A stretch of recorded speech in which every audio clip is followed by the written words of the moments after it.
Shri Swami Samarth.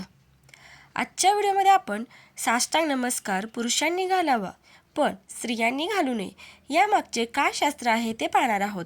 Video शेवटपर्यंत नक्की पहा.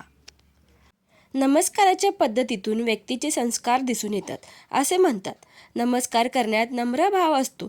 जी व्यक्ती जेवढी नम्र आणि कृतज्ञ तेवढी जास्त झुकते आणि जिच्या ठायी अहंकार असतो ती ताठ राहते. परंतु ज्येष्ठ श्रेष्ठ लोकांपुढे, मातापित्यांपुढे, वडीलधाऱ्या मंडळीपुढे, अनुभवी लोकांपुढे, गुरुपुढे आणि परमेश्वरापुढे झुकलेच पाहिजे असे आपली संस्कृती सांगते. परंतु आजच्या काळात नमस्कार करणे हे कमीपणाचे वाटते. नमस्कार कर असे मुलांना सांगावे लागते कारण मोठी मंडळीच नमस्कार करताना आढळत नाहीत. मात्र पूर्वी साष्टांग नमस्कार, गुडघ्यावर बसून डोके टेकून नमस्कार किंवा येता जाता राम राम म्हणत अभिवादन करणे ही सवयच लोकांच्या अंगवळणी पडली होती. पूजेचे जे षोडोपचार आहेत त्यातील नमस्कार एकच उपचारच आहे. दोन्ही हात जोडून नतमस्तक करणे म्हणजे नमस्कार. देव देवतांविषयी मनात असलेली श्रद्धा त्यातून प्रकट होत असते. नमन, प्रणाम, प्रणती, नती, दंडवत असेही शब्द नमस्काराला आहेत. या नमस्कारात 3 मुख्य प्रकार आहेत. कायिक, वाचिक आणि मानसिक हे 3 प्रकार आहेत. कायिक म्हणजे साष्टांग नमस्कार.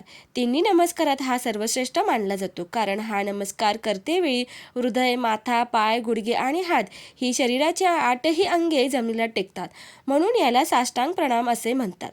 या अष्टांग नमस्कारमध्ये शारीरिक प्राणायाम बरोबरच मानसिक नमन किंवा प्रणामही अभिप्रेत असतो. सूर्याला किंवा देवांना प्रामुख्याने साष्टांग नमस्कार घालण्यात येतो. हा नमस्कार व्यायामाचाही उत्कृष्ट प्रकार आहे. मात्र स्त्रियांनी साष्टांग नमस्कार घालू नये कारण स्त्रियांचा गर्भ आणि वक्ष जमिनीला टेकू नये हे त्यामागचे मुख्य कारण आहे. कारण जमीन अर्थात भूमी जे कार्य करते ते स्त्री देखील करते. गर्भातून नव्या जीवाला जन्म देते आणि वक्षाने त्या जीवाचे पालनपोषण करते. म्हणून तिचे 8 अंगांमधील ही 2 अंग जमिनीला न टेकवता गुडघ्यावर बसून डोकं जमिनीला टेकवत नमस्कार करावा असे शास्त्र सांगते. याशिवाय हरिओम, राम राम, हर हर महादेव, जय जय रघुवीर समर्थ असे आपण वाचेने मंदिरात गेल्यावर म्हणतो. हा एक प्रकारचा वाचिक नमस्कारच आहे. विशेषतः आंघोळ करताना जुन्या पिढीतील मंडळी हर हर गंगे भागीरथी असे म्हणतात. गंगेला तर हिंदू मात्रांच्या जीवनात अनन्यसाधारण भक्तिभावांचे स्थान आहे. जीवनात एकदा कधीतरी काशीला हरिद्वाराला जाऊन आपल्या तेथील गंगेचे अशा दूरच्या कोणत्याही देवतेचे स्मरण करून ती मनापुढे आणणे हा झाला मानसिक नमस्कार. जेथे जाणे शक्य नसेल तरी वाचिक नमस्कार केला तरी चालतो. म्हणून यापुढे नमस्कार करताना कुठलीही लाज न बाळगता कायिक, वाचिक किंवा मानसिक नमस्कार अवश्य करा आणि पुढच्या पिढीवरही हा संस्कार घाला.